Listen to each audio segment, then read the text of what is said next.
So the weigh-in has concluded here in Cleveland. Only one more night till fight night, and it's going to be a really interesting card because, Abdullah Mason and Bruce Carrington are two of the young stars that Top Rank Boxing in this era are building their stable around. And this is not the Top Rank of old. They still have their place in boxing, but it's not how it was with the dominant promotional company. So they are, they are really invested in the success of both Mason and Bruce Carrington. And credit to Top Rank and the matchmakers like Bad Goodman and the president, Carl Moretti. Like, they're not babying these guys. Like, these guys are in some real fights for their first defenses. We'll start with Bruce Carrington because, he's the main event. This is the Ohio, super fight, Toledo versus Cleveland on the 4th of July. He's fighting Albert Bell, a guy that Top Rank promoted for 9 fights, a guy that, they just couldn't get fights for because he was just really had an awkward style. Maybe didn't sell a lot of tickets. I don't know, but I rest my case. He was a avoided guy for a long time, for many years at 130 pounds. He finally gets a shot. Abdullah Mason shows that he does, in fact, have the appetite for the smoke, like the T-shirt says, and he gives him the opportunity in his first title defense. And I think it's the kind of fight that will serve Abdullah Mason well if he can pass this test with flying colors, because he's not just fighting anybody. He's fighting a guy who's been around the block, who's got a lot of experience, who's very rangy. And most importantly, and I want to emphasize this, he's fighting a guy who's very, very hungry, a guy that's been waiting a long time for a shot in Albert Bell. And sometimes it's the intangible things, it's the things you can't measure that are the most dangerous things that a fighter brings to the table.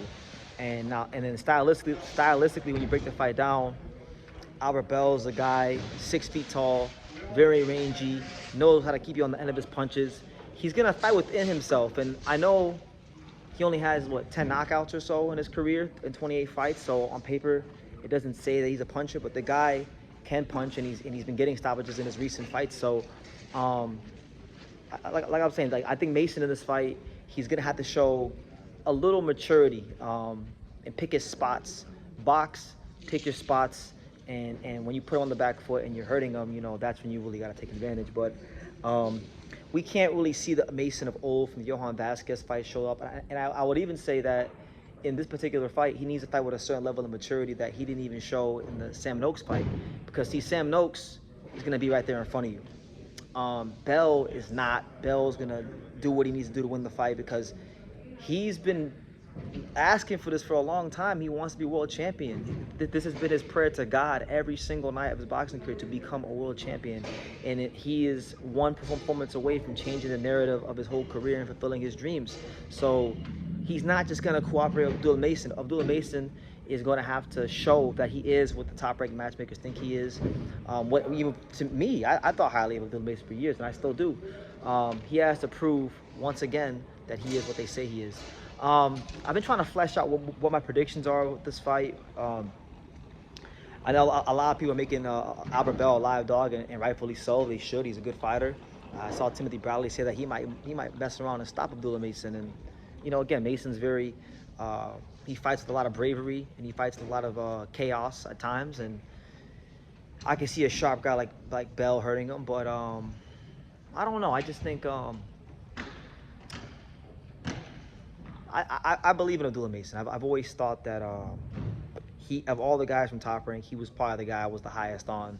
There's videos of me from like 3-4 years ago talking about how he's going to be the future welterweight champion of the world one day, and I still believe that.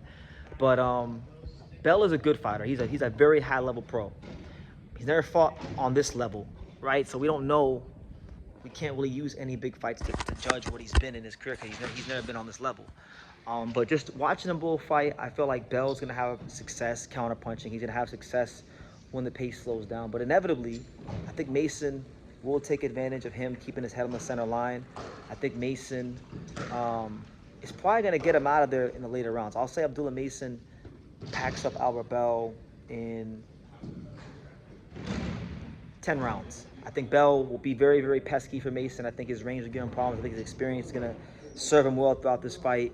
But at the end of the day, I just think the more dynamic fighter is Abdullah Mason, and I don't see Albert Bell being able to beat that rangy fighter for 12 rounds. But again, it is boxing, and sometimes the basics do win out at the highest level. So I'm not writing Albert off. I can see him doing his thing, but I've always been high on Mason, and maybe Mason will lose one day, but I just don't think that day's going to be July 4th in Cleveland, Ohio, in his first defense. But we'll see. It's going to be a great fight. The Albert Bell fans that were here from Toledo today, they were very, very spirited, and they're behind their guys. So that might be it. That might give Albert Bell the extra oomph to go another level. We'll see how it goes. So you got that fight, right?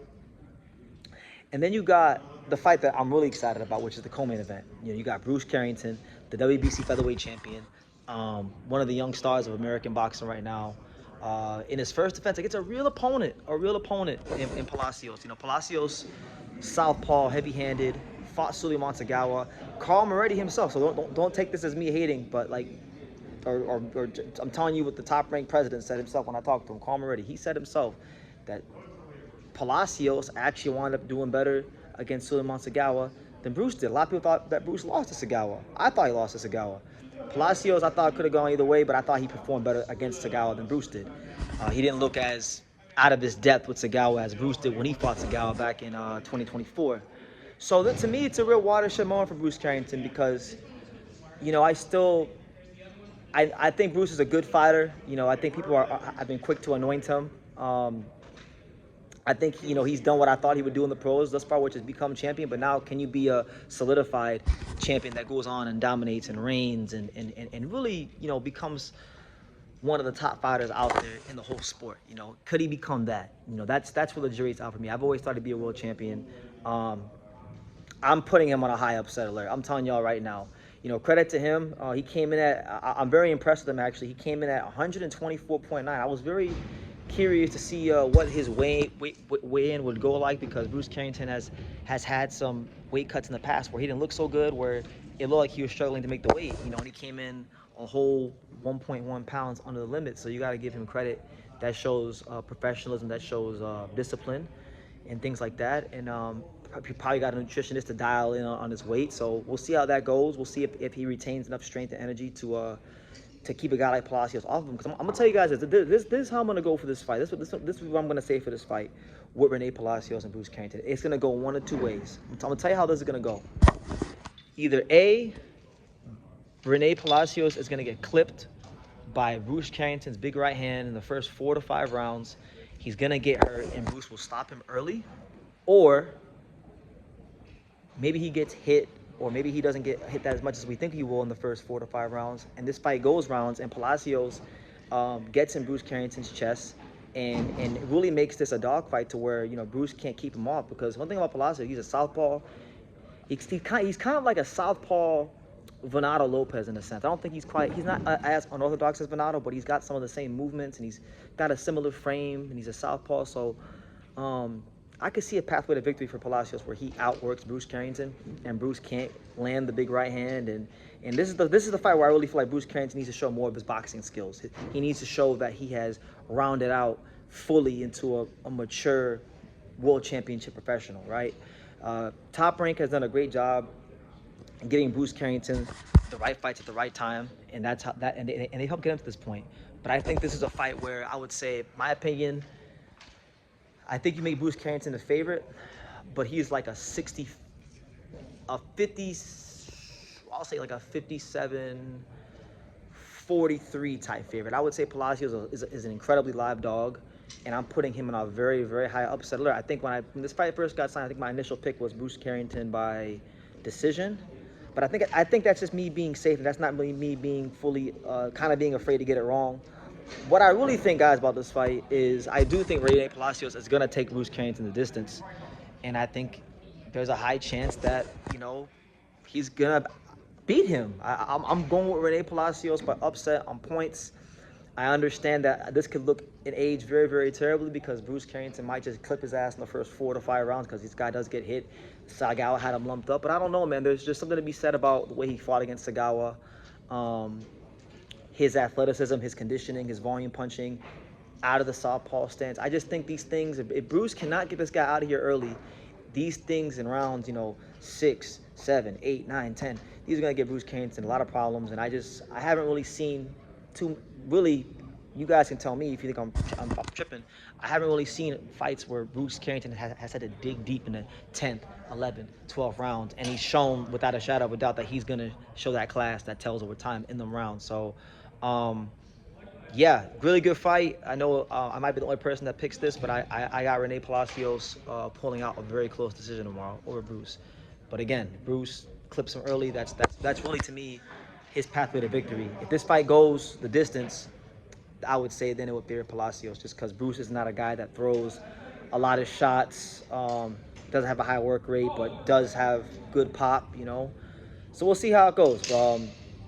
Those are my thoughts, guys. Congrats to all the fighters that made the weight. There was no craziness at the weigh-ins today as far as guys missing weight or losing the title on the scales, which happens all too often in boxing. So that's what it is, guys. I'll have more content out for you. Make sure you stay tuned, and I'll see you in the next video.